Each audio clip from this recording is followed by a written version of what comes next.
I'm delighted to have two amazing leaders joining me today to discuss their experience in leadership lessons learned in isolation, which is a really timely topic given what we are all going through at the moment with the lockdown we all have. So first, let me introduce the first speaker, Diane McGrath.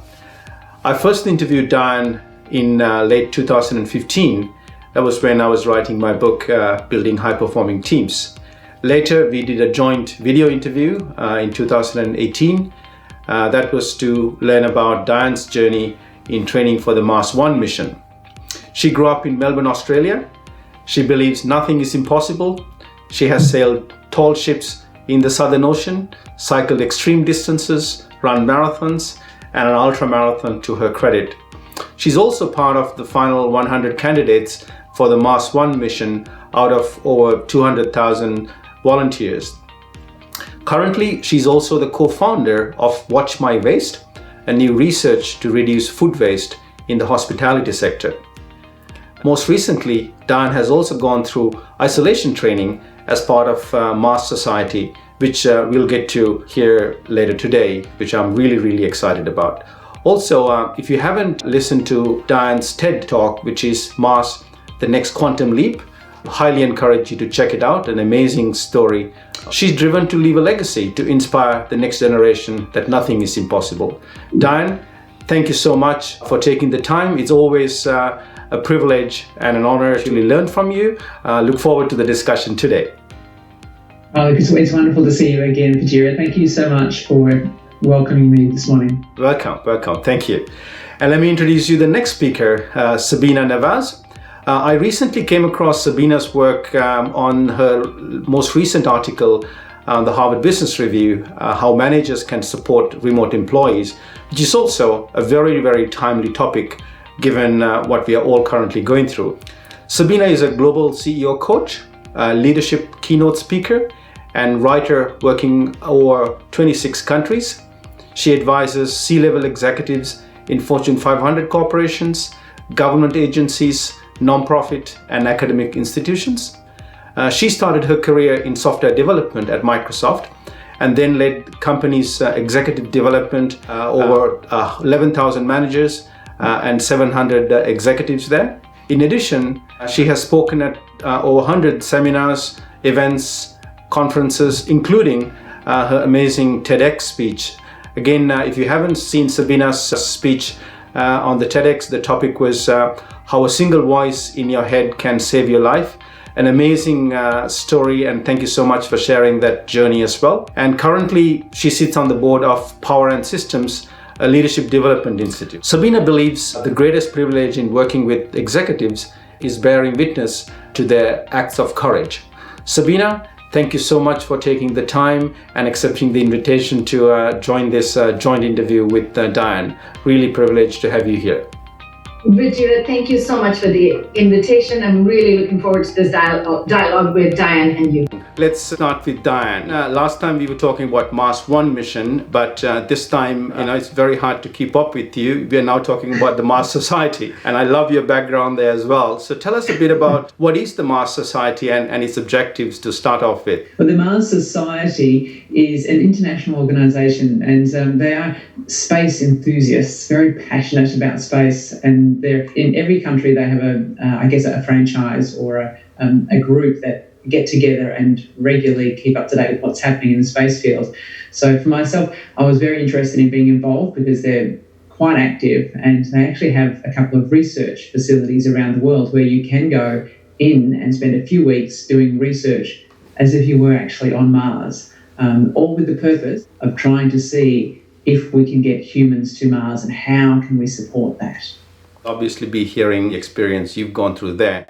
So Sabina, just to switch over to you, you work in an amazing field of having the ability to coach and work with some of the top CEOs and executives around the world across different industries as well. And given what we are all going through at the moment, tell us a bit about what's top of mind for perhaps the CEOs and the executives you're working with at the moment around leadership and the situations that we are going through in this lockdown.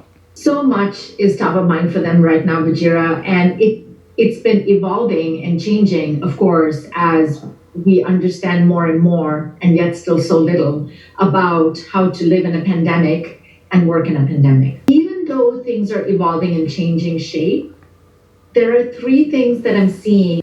First, the safety and well-being of their employees. So how do I protect my employees, first of all, from a health perspective? If people have to be on site, what do we need to do to make that safe for them? And making quick decisions around shutting down most sites. How do I protect as many jobs as I can? And how do I protect the energy of people? Because we're all noticing things like Zoom fatigue or working from home fatigue or not being able to connect with people and get energized for those of us who are extroverts. And the second one is around the stability of the business. And the last piece is a lot about customer and client care. How to reach out to them, how to do things and support our customers, regardless of whether that's part of our engagement plan, just to connect as human beings and support them and they know that we have their back. Thank you, Sabina. So it's interesting. There's a lot of different, in some cases, conflicting type of topics that the CEOs have to actually grapple with as well.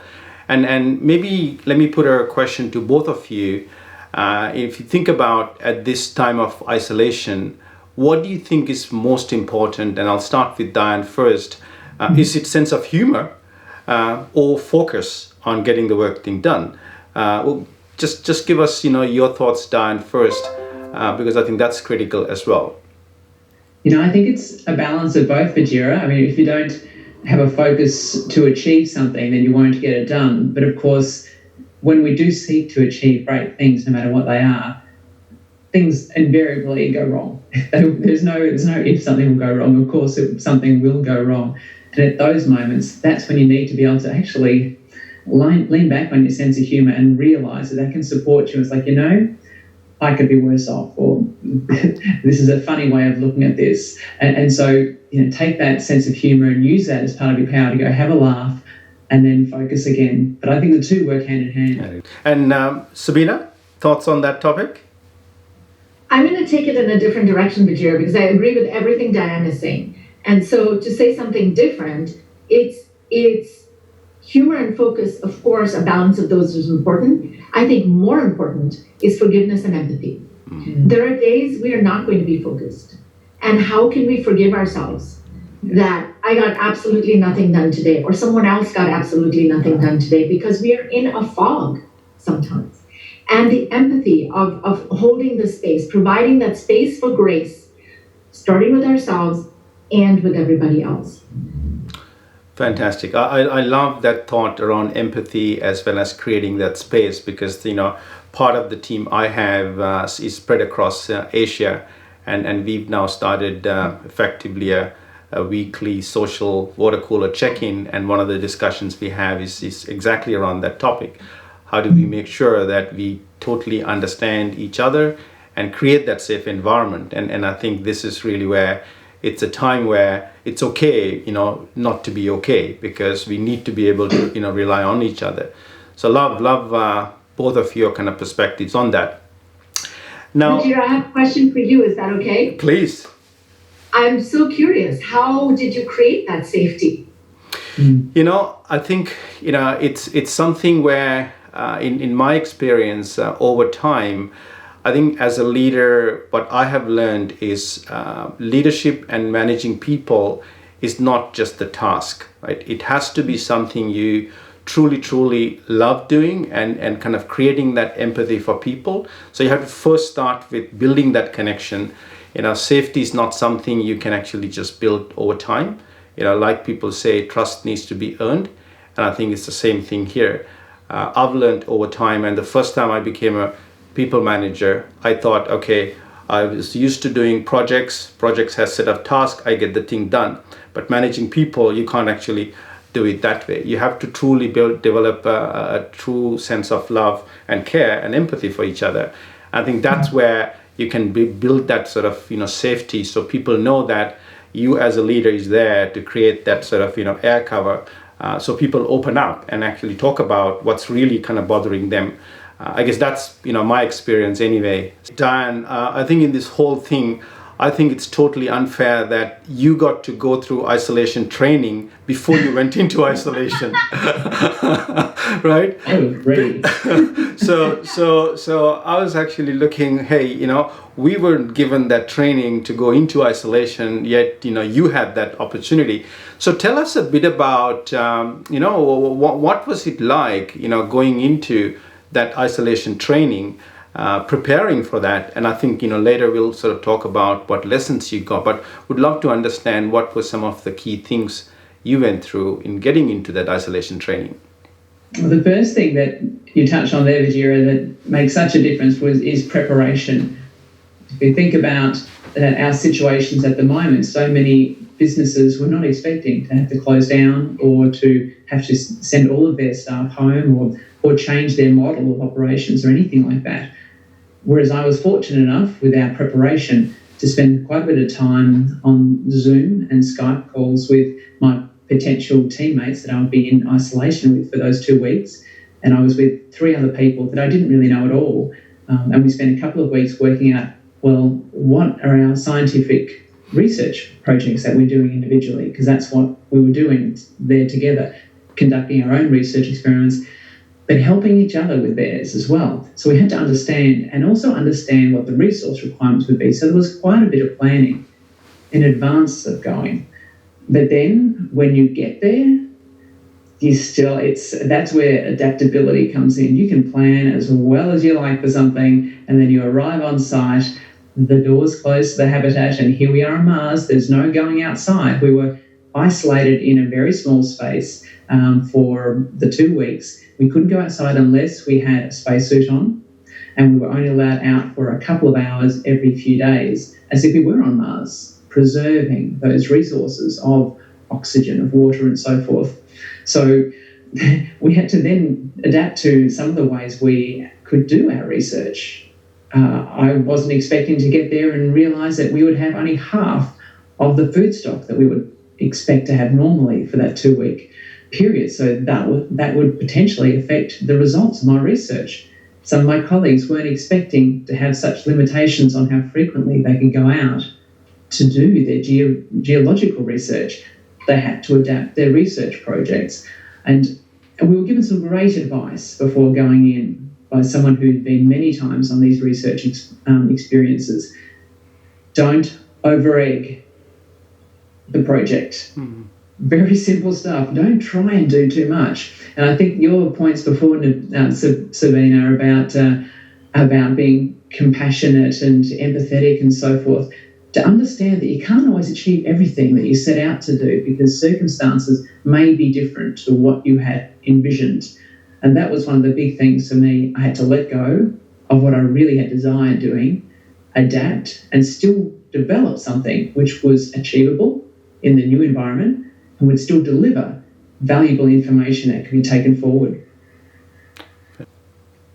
Yes, it was really interesting. You know how when we were all isolated here in the current COVID environment, we had to start working from home, and the people that we live with are people we know. So we know what pushes their buttons, they know what pushes our buttons, but we also know how to get around that and to compromise on stuff. Imagine if you were doing it with 3 people that you had never met before, you didn't know anything about them except for what they might look like. So, but we, obviously vaguely intelligent. So on day 1, the first thing we did, that door closed and we were on Mars. We sat down with a cup of tea or a cup of coffee around a table and said, all right, well, what do you hate when it comes to living with other people? Who is it that leaves the toilet seat up at night? Who's an early riser? Who's a night owl? All these sorts of things. We just laid it all out on the table first up, very first day. And that was fantastic because all of a sudden we had an understanding about what would be a challenge for someone else to live with me, or the opposite, what would I find difficult with someone else. And so we found ways to compromise. For example, sleep time. Now, I like to go to bed at grandma hours. I go to bed about 8 o'clock at night, 8:30, but I get up at about 5 a.m. And there was someone else in our crew, the opposite, goes to bed at about 11, likes to get up eventually. So we had to find a way to compromise, because our living quarters, we could hear everything. We were within a couple of metres of each other. It was a very, very tight environment. So we came to an agreement that would have lights out between 10 p.m. at night and 7 a.m. in the morning. You could be awake, but you had to be quiet and appreciate and respect someone else's needs at that time.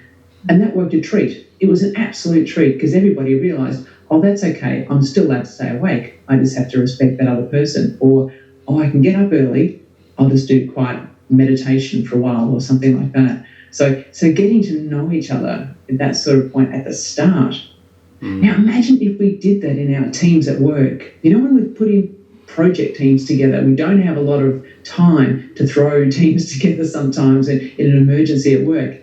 Imagine if we took that first few moments together, trying to work out, how do these individuals tick? How do they respond? What are their learning processes? How do they like to contribute? All of these sorts of things. We could be so much more efficient as a group and as a workplace. Yeah, so it was quite a fascinating experience. Absolutely. I think, this is such an important topic as leaders. What you touched is so timely, because typically, even in normal circumstances, when we are putting a team together, not every case we allocate the time to get to know, the whole norming, storming, performing aspect of the teaming. And then later, we rush everybody to go and start the project. And a week later, we realize, okay, what's not working? And then realize, because these people have never worked together, right? So and that's actually really important, because we are currently going through ramping up a very large program of work, and everything is happening remotely. And it is a challenge. But what we want to make sure that we are actually spending the time allowing people to get to know each other, because, going back to the topic on creating a safe environment, empathy, and all that comes in once we understand each other. So that's such a important part. So with that, Sabina, you're kind of running a business at the moment in terms of coaching, and then try to run a coaching business from isolation must also be challenging as well. So what are you learning, through your experience at the moment? Well, Vijay, there's a few aspects to my job, but the coaching side is actually just fine. I've been doing coaching remotely for 15 years. And so I'm thankful that I have a nice office space. I've set it up for optimal work conditions for me, which means threatening my kids on pain of death that they don't walk in the middle of my coaching meetings. But the coaching part is business as usual. What I am learning is on the rest of my job, which is around flying around the world, delivering workshops, doing keynotes at conferences, and so on, which is not happening anymore. And it goes to your phrase, Diane, about not believing that anything is impossible. Because just 2 months ago, if someone had come and asked me to do the things I have done in this short period of 2 months, I would have said, you're crazy. That's not something I can do. And instead, I have run offsites for multiple C-suite teams, run offsites for up to 17 people, done workshops for anywhere from 6 people to 300 people. And what I've learned through that, first is starting to catalog what are the assumptions I've made about how things get done, how work gets done. And then what can I do to completely turn that on its head, to bust out of it? Because obviously, I've busted out of a ton of those assumptions in just 2 months. And not only that, they have worked extraordinarily well. The offsite with 17 people, somebody at the end of the session said, this offsite was better than any in-person offsite I've had. Why? Because we've been able to look at things completely fresh, thrown away all sorts of previous self-limiting beliefs and assumptions, and brought in new stuff. So I think cataloging your assumptions and then turning them around and questioning them. Really? What else is possible? How might I look at this sideways? Would be a really helpful thing. Fantastic. I think I think there are a couple of other things that I've learned. Another one is that generosity begets generosity. What do I mean by that? A week after lockdown, I remember this moment distinctly. It was 10 p.m. on a Monday. And then, like you, I also have grandma bedtime hours, except they've gotten a little later in lockdown. So 10 p.m. on Monday, I'm feeling really sluggish and sludgy. And it's not just because it's past my bedtime. I just feel exhausted and lacking all sorts of energy. And I'm thinking, what's wrong with me? I'm usually a very energetic person. And I realized that it was this fog, this situation with the whole pandemic that had got me down because of its uncertainty, because of the stakes that are involved. And I had this flash, and I thought, you know what? I'm going to stop feeling sorry for myself and just reach out and help other people. And I instantly sent an email to my current clients, and I said, I'm going to offer a free workshop to you on how to have great connected meetings and work from home in healthy ways. I had no idea what I was actually going to do in the workshop, but I trusted that having worked from home for 15 years, I would come up with something. I offered several sessions, and then there were people on the wait list, so I offered yet another session. Now, believe it or not, from that free session, one of them came back and said, I want you to do this for my entire organization. So then I went and did that as a paid gig. Now, I had no expectations of doing this for money, doing this for publicity, anything whatsoever. And now I'm in the midst of a contract where I'm delivering a series of 10 of these workshops. And it all came from an act of generosity. Act of generosity, actually, selfishly, because I wanted to feel better about myself by doing something for other people. And I think I really love that sort of thought. It's first actually thinking about what can you do at this particular time to help somebody else, but not expecting something in return. And what comes back, can be amazing, and both the learning experience as well.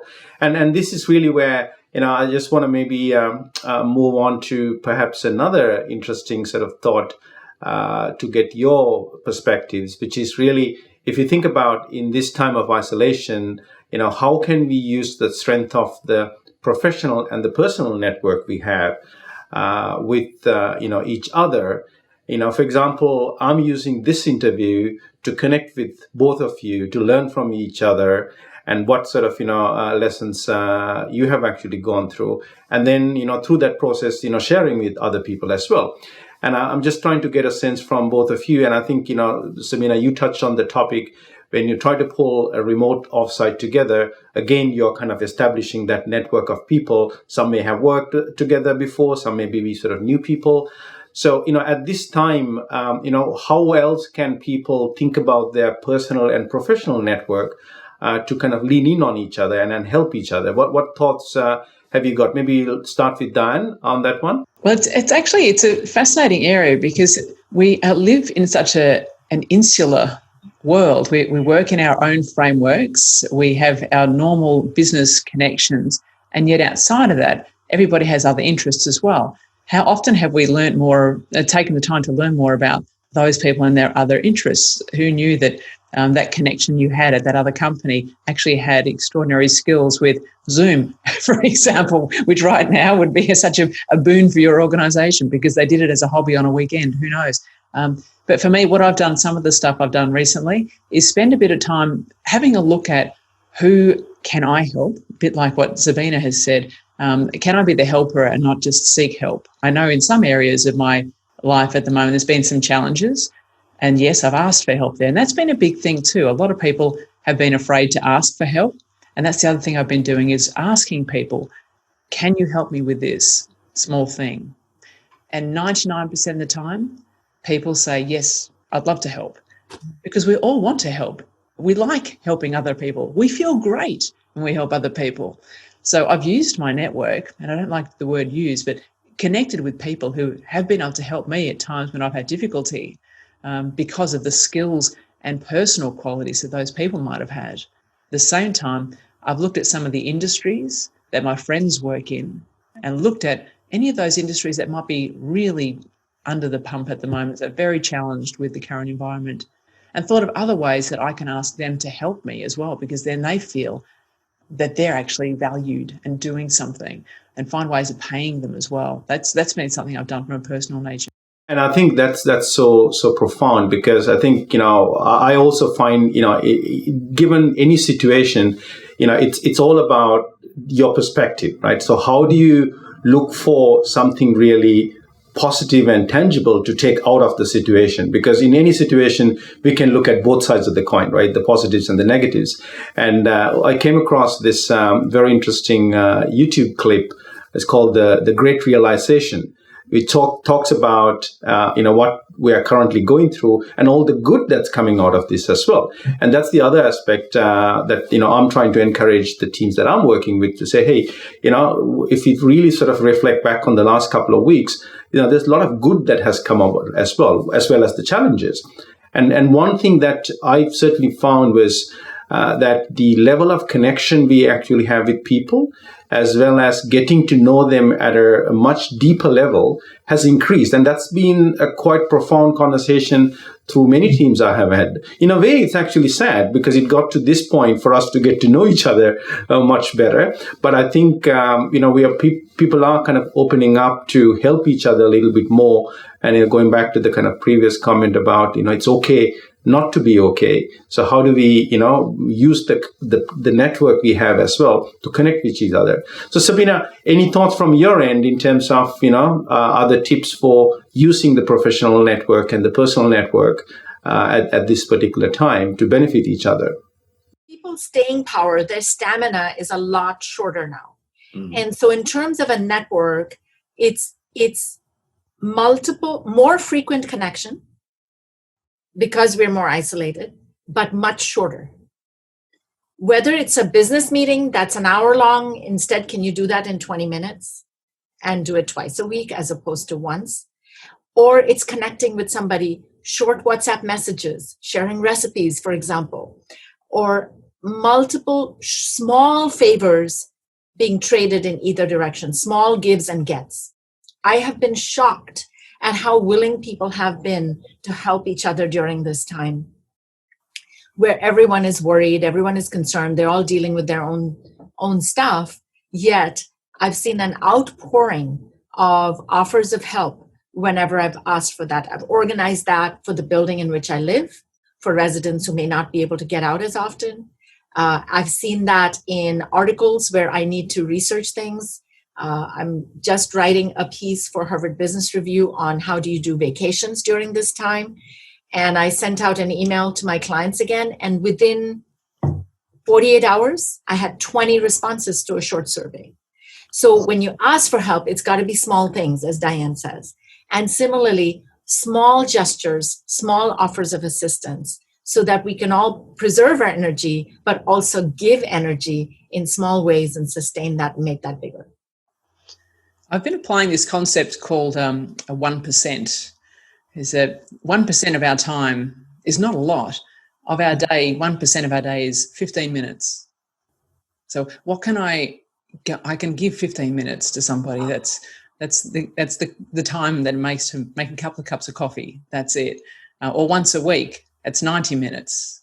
So it's really not hard to find 1% that you can gift to someone. It really becomes almost a tithe, but one of generosity.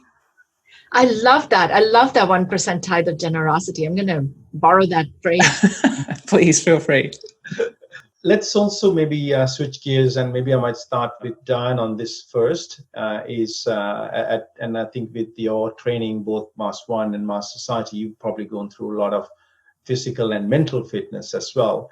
And that's one of the challenges that I think at the moment we are all going through. How do we make sure, while we are in this lockdown, keep both physically and mentally active? Any tips you want to share from your experience, Diane, many of those scenarios? Because I think they both play an equal part in keeping that sort of stamina that Sabina talked about.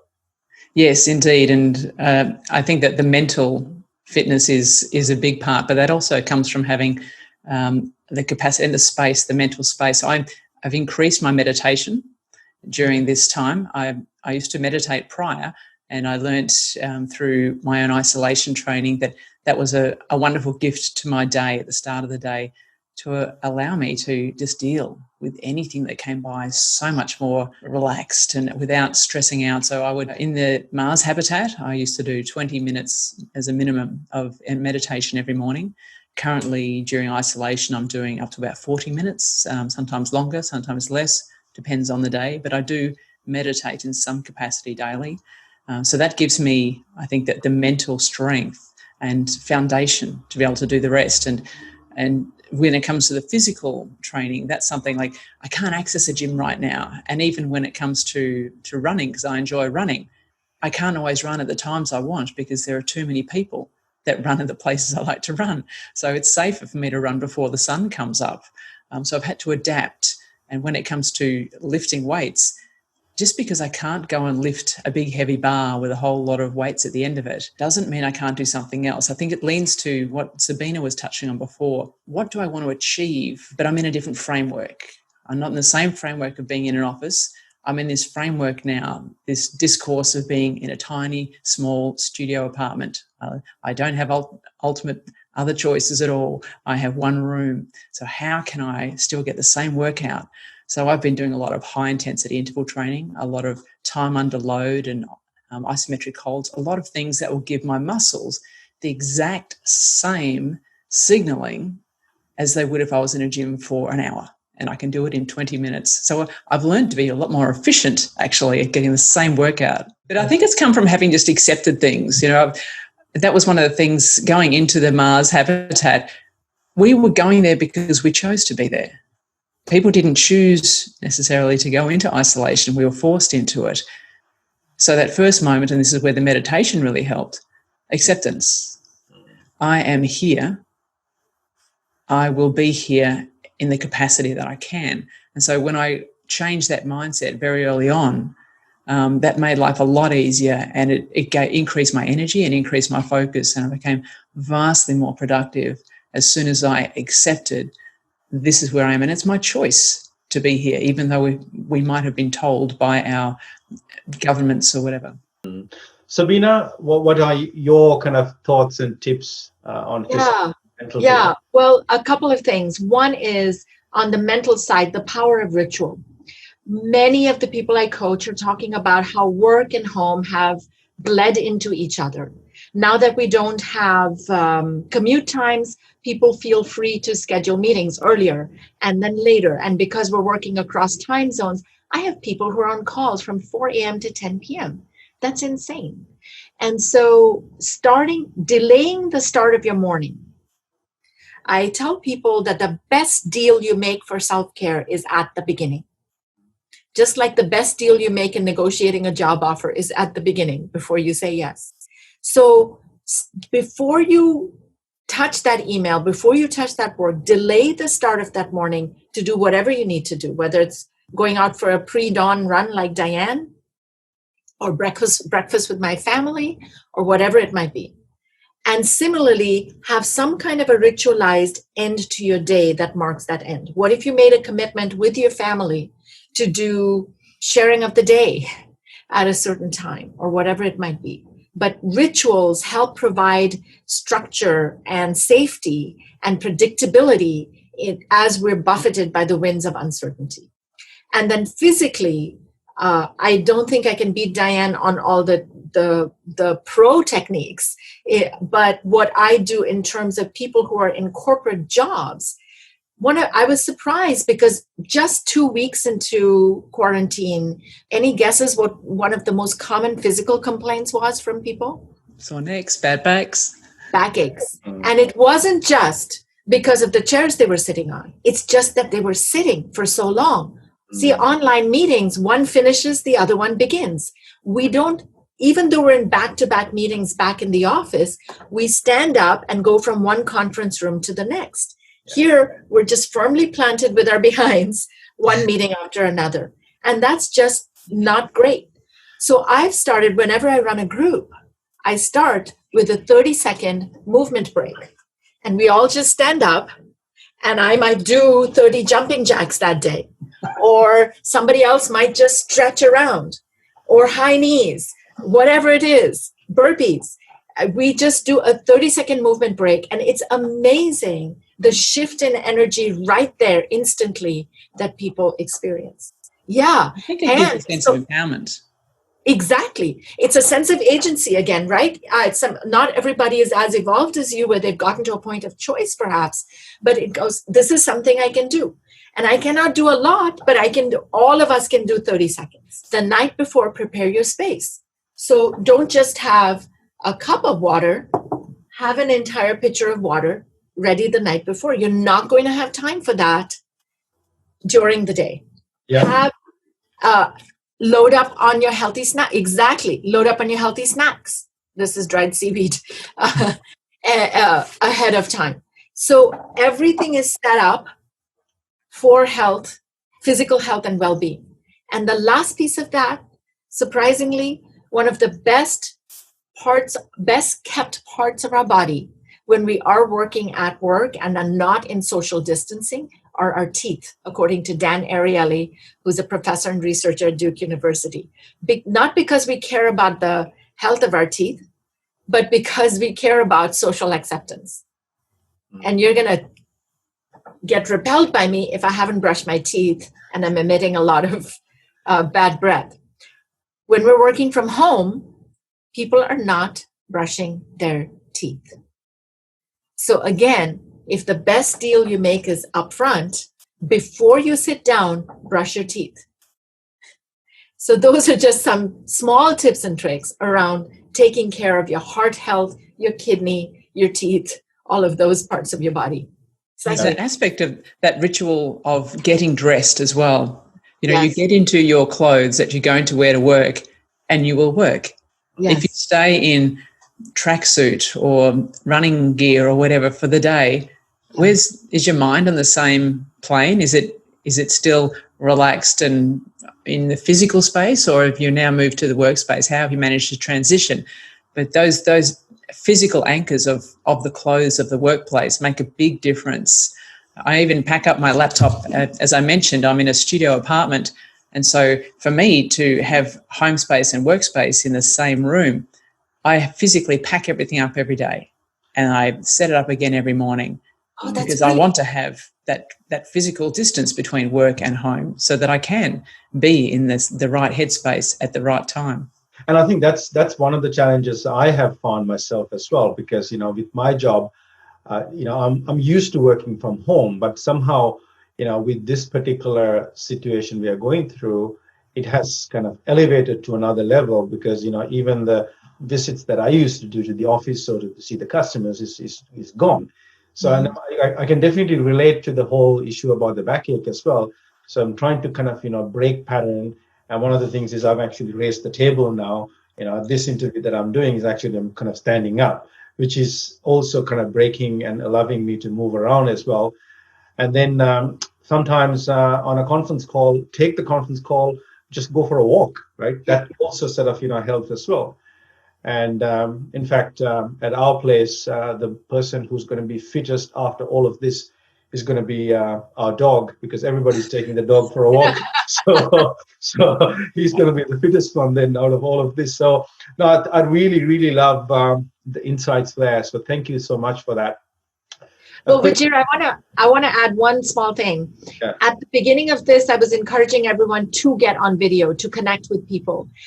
2 months into this, I'm telling people not every call has to be a video call.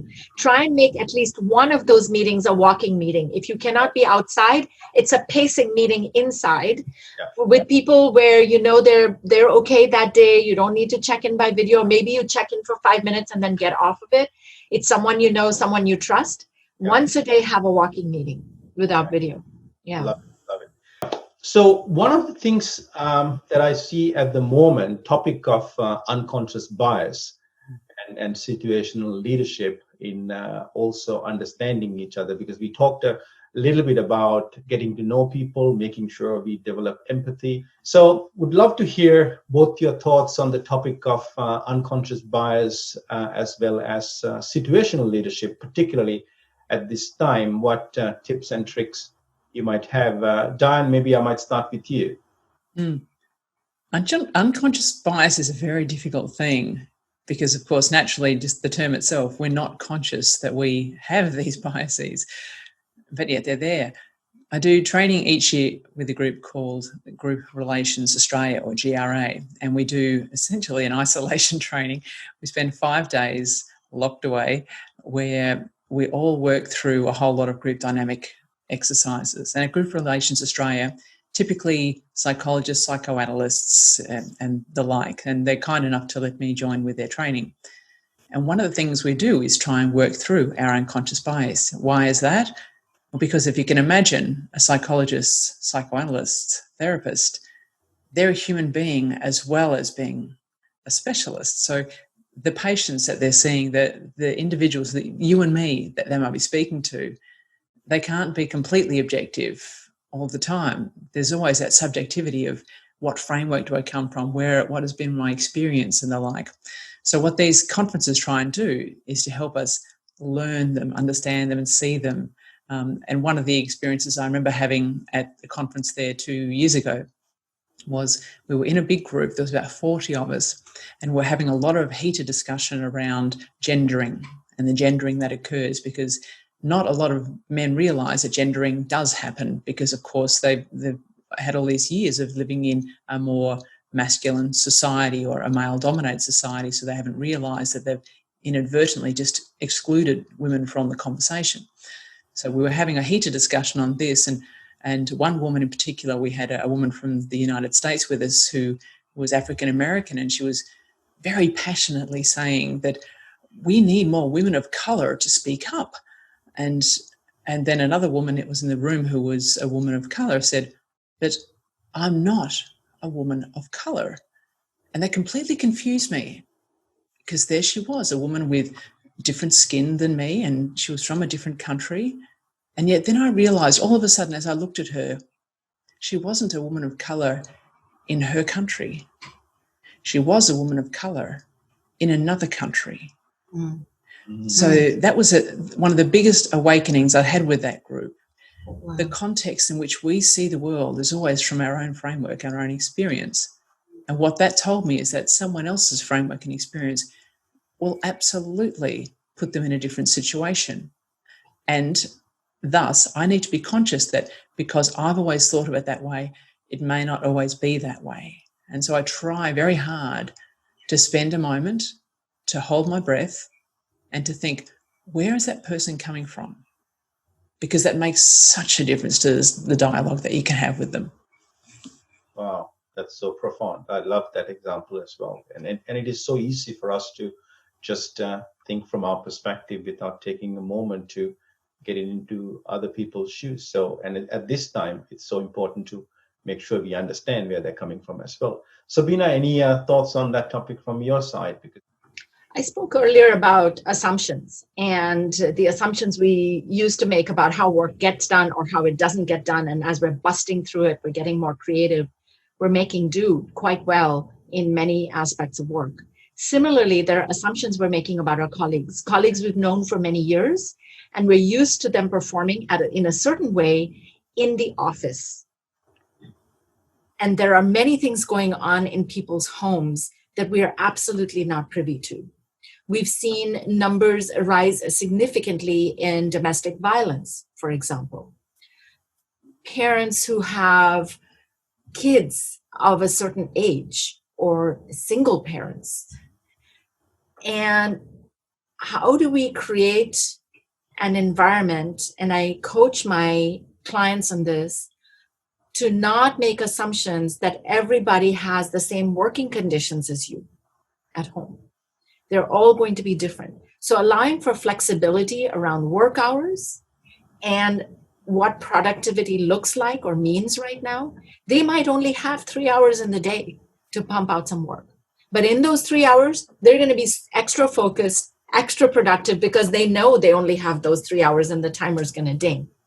As opposed to someone else who might be a little bit more distracted, a little bit more laissez-faire about the 6 hours or 8 hours that they have to give.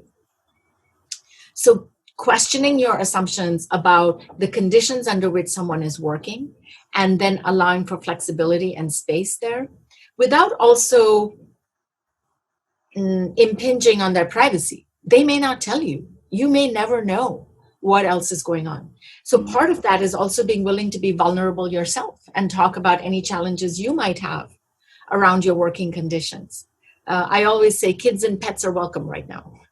And yesterday, I had to interrupt one of the people I was coaching, and I said, wait a minute, dog emergency, dash out with my dog onto the balcony because she was ready to throw up. So we've got to allow for things like that. And a saying that I'm hearing a lot of people say right now that I would encourage you not to say is we're all in the same boat. Mm-hmm. We are not in the same boat. And I'm borrowing a phrase that one of my clients taught me, which I thought was beautiful. She said, we're all in the same storm, but in different boats. What I've found myself doing, Vijaya, is taking the time to actually ask them, okay, or at least focus on, this is what we're trying to achieve.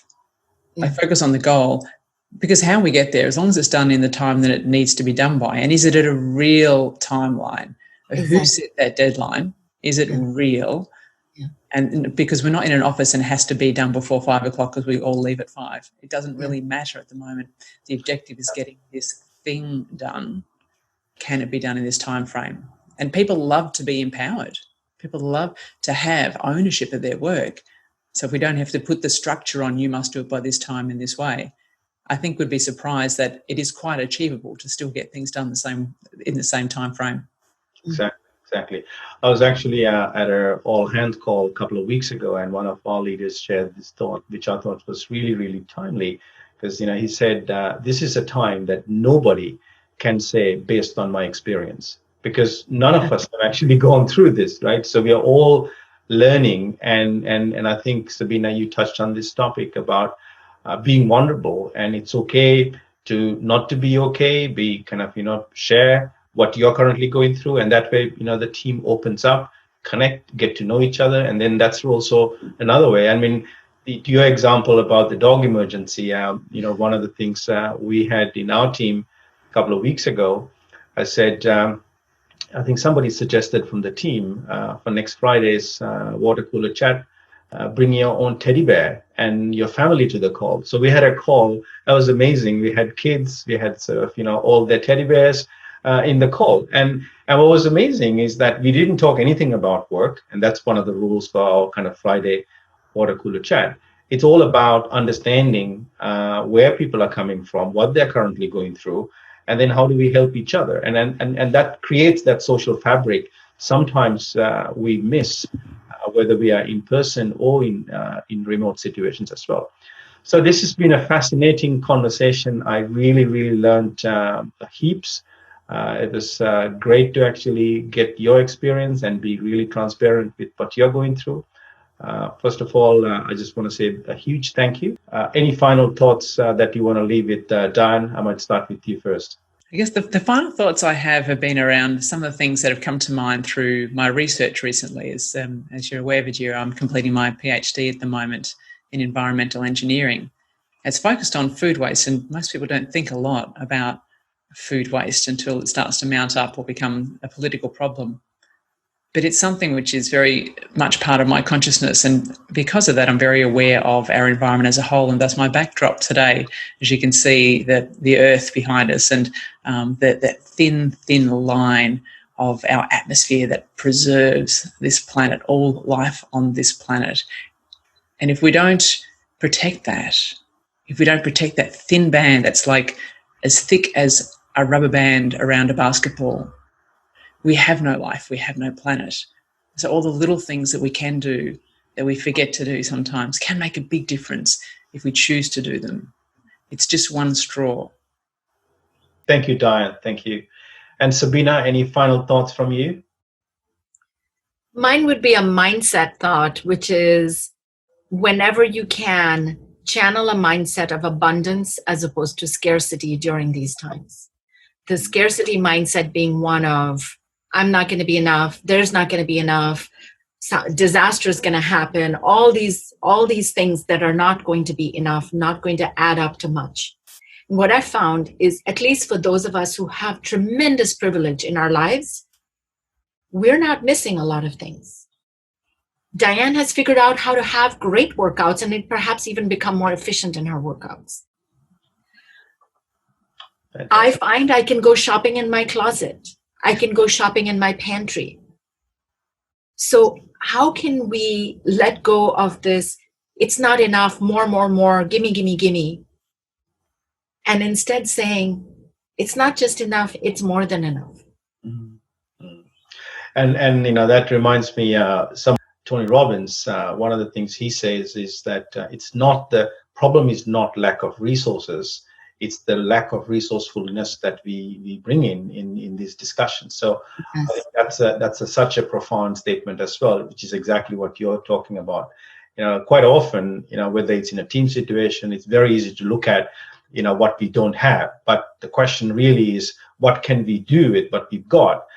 Whether it's a customer project or doing something at home, there's a lot more we can do with what we've got. So really like that as well. So thank you. Vijira, my question to you is, I've been thinking a lot about what are the most important leadership principles and attributes at this time. And the three that I believe are really important are your humanity, your strategy, so that you're not just caught up in the tactics of the emergency, and your courage. So I'm curious, if you look at humanity, strategy, and courage, can you give me an example of any one of them that you've been able to see in action or do in action for yourself?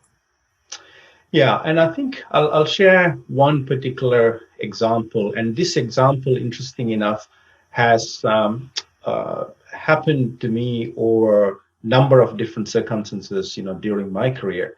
And this is where I am a strong believer in people's potential versus the experience. Because the experience is something that we all have gained through during different circumstances, the opportunities that has presented, right? You've actually been given an amazing set of opportunities, Sabina, to make who you are today. And the same with Diane, and same with myself. But, there is the whole question of when we are bringing somebody on board to a team, I always look at, okay, experience is one thing, but then what's the potential for this person, right? Mm-hmm. Now, the challenge we have in our work environment in pretty much all organizations is that everybody's in a rush to look at the experience. I need to fill this role, get this person up and running. Can they run tomorrow, right? Mm-hmm. That's important, but I think it's a harder question to ask is, can this person bring a different perspective that the team doesn't have?